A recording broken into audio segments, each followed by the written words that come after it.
There's a drawer in nearly every home where the awkward letters go to rest for a day or two. Then a day or two becomes next week, and next week becomes after the grandkids visit, after the shops, after you've got a bit more energy. You tell yourself it is probably nothing urgent, just another bit of official paper written in language nobody would choose to read for pleasure. But all the while, that unopened envelope sits there quietly, and somehow it manages to make the whole room feel heavier than it should. If you value having someone take these dry official things and turn them into normal speech, do subscribe and keep the channel close. Today we are talking about 5 HMRC letters that many pensioners throw away, delay, or misunderstand, and why that little habit can cost real money. The central theme all the way through this is simple, and it is worth holding on to from the start. In later life, peace of mind often comes from dealing with the dull warning early instead of the expensive problem later. Most trouble with HMRC does not begin with a raid, a crisis, or somebody banging on the door with a clipboard and a bad attitude. It begins with a letter that looks boring, sounds technical, and lands on the mat on an ordinary Tuesday when you are thinking about lunch. So let's walk through the 5 letters that matter most, one by one, in plain English, with the rule behind each one and the phrase to remember, because once you see the pattern, these letters stop feeling like threats and start looking more like early warnings you can still do something about. The first letter is the tax code notice, and this is the one people often ignore because it does not look like a bill. You might glance at it, see a mixture of numbers and letters, think it is just for payroll people, and put it aside with the menus and charity post. That is a mistake because your tax code is the instruction HMRC gives to a pension provider or employer telling them how much tax to take. If the instruction is wrong, the tax taken can be wrong as well, and the trouble may not show up until months later. This matters a lot for older viewers because retirement income often comes from more than one place at once, and that is where confusion starts. You may have the state pension, a small work pension, perhaps another older pension from a job you left years ago, and maybe a part-time wage as well. HMRC can usually only give one full personal allowance, which is the amount you can receive before income tax starts, to one source at a time. If that allowance is sitting in the wrong place, one pension may be taxed too little, another too much, and you can end up owing money later. The practical phrase I want you to remember for this first letter is this: my tax code is not a decoration, it is an instruction. When that notice arrives, check which pension or job it applies to, check whether the income figures look sensible, and check whether anything old is still listed. If a pension has ended, if a part-time job has stopped, or if a new pension has started, the notice can easily be based on yesterday's picture. And in retirement, yesterday's picture is often exactly what causes tomorrow's tax mess. So the first principle is very clear, and it ties straight back to our theme of dealing with the dull warning before the dearer problem appears. A tax code letter is not asking for money yet, but it may be showing you the mistake that creates the bill later on if nobody catches it. If it helps to have this sort of quiet, plain English watchman for the paperwork that can nibble away at retirement income, you're very welcome to subscribe. Sometimes the safest pound is the pound you stop leaking before it ever leaves the house. The second letter is the P800, and this one often arrives after people have told themselves their tax must already be sorted because everything was done automatically. A P800 is HMRC's way of saying they have looked back at a tax year and worked out that you paid too much or too little tax. That can happen because the wrong tax code was used, because you started a pension during the year, or because information reached HMRC late or imperfectly. Many pensioners throw this away because it feels like ancient history, but HMRC is using it to settle the past before it becomes a longer, more awkward argument. Let me give you a real-life sort of example, even though the name is changed, because this is where people suddenly feel the issue in their stomach. June is 68, widowed, careful with money, and proud that she has always stayed out of debt and never missed paying what she owes. She has her state pension, a small local government pension, and a modest private pension her late husband helped her sort years ago.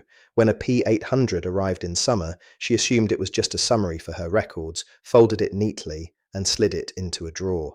3 months later, June noticed her monthly pension payment had gone down slightly, and she thought the provider must have altered something at their end. What had actually happened was that HMRC had decided she had underpaid tax in the earlier year, and the system had started collecting it through a changed tax code.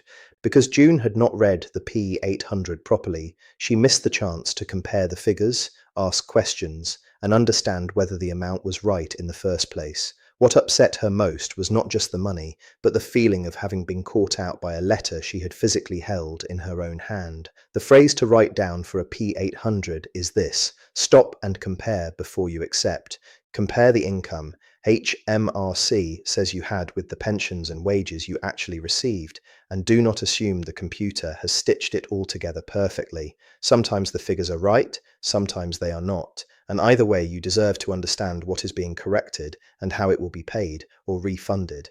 If having somebody translate these after-the-fact tax shocks into normal conversation is useful, subscribe and stay with me, because this is exactly where quiet confusion becomes expensive. The third letter is the simple assessment letter, and this one catches many retired people because it feels a bit like a tax return and a bill had a child together. It often turns up when tax cannot be taken automatically through pay-as-you-earn, which is the normal system where tax is taken before money reaches you. You may also get one if the amount owed is large, or because tax is due on your state pension and the system cannot collect it neatly elsewhere. People throw it away because they think I do not do self-assessment, so this cannot really be for me, but that is exactly why it matters. One detail here is especially important for pensioners, and it trips people up every single year. HMRC may use the state pension amount you were entitled to for the whole tax year, not simply what you happen to receive in a particular pattern on the bank statement. That means the number on the letter can look odd at first glance, especially if you are comparing it casually with bits of paperwork from different months. And when something looks odd, many people decide it must be wrong and do nothing, which is the worst possible halfway house. What you need to remember with a simple assessment is this: check it quickly, challenge it quickly, or pay it on time. If the information is wrong, HMRC says you should get in touch within 60 days, and if it is right, there will be a deadline for paying what is owed. For many people, that deadline will be the end of January, though some letters give 3 months from the date shown, depending on when it was issued. This is another example of our central theme, because the letter is giving you a window for calm action before stress, interest, or chasing begins. I've spoken to plenty of older people who say the same thing when this arrives, and it usually sounds very sensible at first. They say, I'm not running a business, I'm not hiding money abroad, I'm just an ordinary pensioner, so why would HMRC be writing to me like this? The answer is because ordinary pensioners can still have ordinary tax mismatches, especially when several small income streams meet in one place. And if you want more of these government letters turned back into everyday words before they start ruling your month, you might like to subscribe and keep the channel in reach. The fourth letter is the notice telling you to send a tax return, and this one frightens some people and annoys others. Quite a few older viewers say, surely I'm past all that now because the mortgage is gone, the children are grown, and work has finished or nearly finished. But later life can still bring taxable events that HMRC wants recorded properly, such as rental income, foreign income, savings interest in some cases, or capital gains from selling assets. And once HMRC tells you to file, that notice is not optional just because you personally feel your affairs are simple. This is where many decent, careful people make a very British mistake. They do not argue, they do not panic, they simply put the letter aside while meaning to ring someone when things are a bit quieter. The trouble is that deadlines keep moving even while you are being perfectly reasonable and meaning well. If HMRC expects a return and hears nothing, late filing penalties can arrive, and by then, the original letter that started, it all feels much more serious than it did. The phrase to remember here is this: a tax return request is never cancelled by silence. If you truly no longer need to file, you need to tell HMRC as soon as possible and get confirmation, rather than quietly assuming the matter will fade away. That is especially important for people who used to be self-employed, used to rent out a property, or used to have a reason for filing that no longer applies. The rule is plain and worth repeating because peace in retirement often depends on not letting old tax duties drift forward by accident into a new stage of life. So if that notice comes through the door, do not read it as a moral judgment, and do not read it as an invitation you can answer later. Read it as an administrative trigger that needs a yes, a no, or a correction from you while there is still time to keep things tidy. You do not need to know everything at once, but you do need to respond before the system starts writing the next chapter on your behalf. And if you like having these dry official demands explained without drama or jargon, subscribe and let the channel keep you company through them. The fifth letter is the one that makes people's chest tighten before they have even sat down, and that is any letter about a compliance check or a request for information. Now, not every pensioner will get one, but enough ordinary older people do that it belongs on this list, especially if there are mixed incomes or something does not match. HMRC can write to say it wants to check a tax return, check records, or ask for more information to make sure the right amount of tax has been paid. People either overreact and assume disaster, or underreact and bin it out of fear, and both responses can make life harder than it needs to be. There is another twist here, and it matters now more than ever, because scam messages have trained people to distrust almost everything. That instinct is understandable, and in many cases it is healthy, but it can also lead people to ignore a real HMRC letter just because it feels unsettling. The safer approach is not blind trust and not blind rejection, but calm verification through official routes on gov.uk and proper HMRC contact details. If a request is genuine, deal with it. If it is not genuine, report it, but do not let fear stop you checking which is which. The phrase for this fifth letter is the one I wish every older person had on the fridge. Pause, verify, then reply. A genuine HMRC letter can be checked against official guidance, and if someone is pushing you to send information to an address that does not end in hmrc.gov.uk, alarm bells should ring. If HMRC is carrying out a real check, ignoring it can bring penalties or more pressure later, but careful checking first is not rude, it is sensible. This point brings us right back to the heart of the whole video, because protection in retirement often comes from a calm process rather than a clever brain. Think of Derek, age 72, who helped his daughter after a fall and let his own paperwork pile up while life understandably took over. When a stiff-looking letter arrived asking for information, he almost binned it because he had spent months hearing about fake tax texts and refund scams on the news. Instead, he paused, checked the contact route on the official government site, realized the letter was genuine, and rang to understand what was needed and by when. That one calm pause saved him from the two mistakes people make most often, which are obeying crooks and ignoring the real thing. So, those are the 5 letters: the tax code notice, the P800, the simple assessment, the notice to file a tax return, and the compliance or information check letter. None of them looks dramatic on the outside, and that is exactly why they are so often thrown away, postponed, or buried under shopping lists and takeaway menus. But together, they teach one strong lesson, which is that retirement losses are often caused by small neglected papers rather than grand reckless decisions. And if this sort of calm early warning feels useful to you, subscribing is simply a quiet way of keeping that support close at hand. Now let me give you a simple ritual, because information is helpful, but habits are what save money when real life gets busy or tiring. When any brown envelope or official-looking HMRC letter comes in, do not make yourself understand it fully on the spot if your head is not in the right place. Instead, open it within 24 hours, circle the date, find the action line, and put it into one of only 3 piles: check, reply, or pay.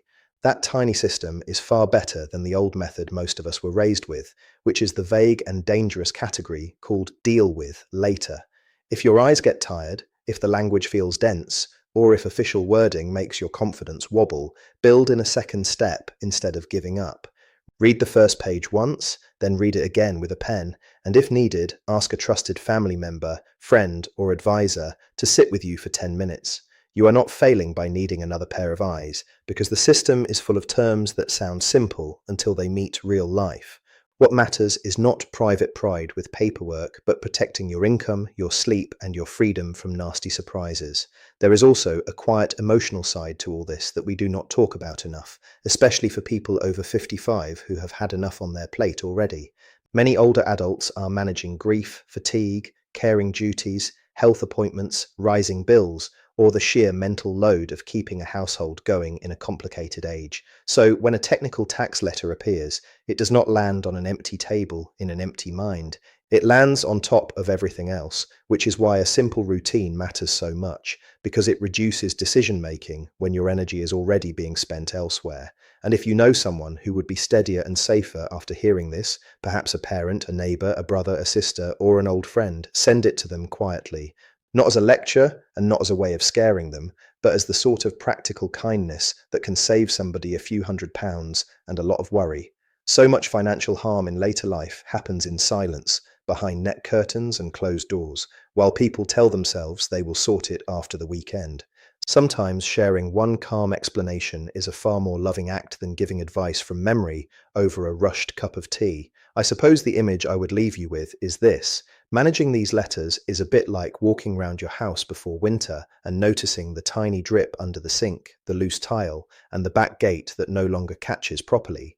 None of those things looks like a disaster on the day you first spot it, and that is precisely why people leave them. But the people who keep their homes warm, dry, and secure are usually the ones who mend the small warning while it is still small.